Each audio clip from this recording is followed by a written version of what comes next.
வார்த்தையில் காதலை சொன்னாய் என் வாலிபம் நனைந்ததடி உன்னை கலந்த பின் நான் சென்று குளித்தால் கடல் குடிநீர் ஆகுமடி கவிதை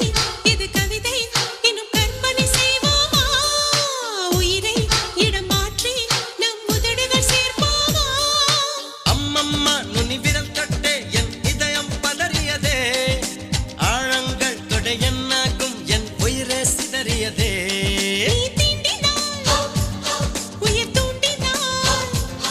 நீ தீண்டினால் உயிர் தூண்டினால் நெஞ்சில் போக்கிறான் வெடிக்கிறதே அச்சச்சோ பொன்னகை ஆள் தின்னும் பொன்னகை கைக்குட்டையில் நான் பிடித்து கையோடு மறைத்துக் கொண்டேன்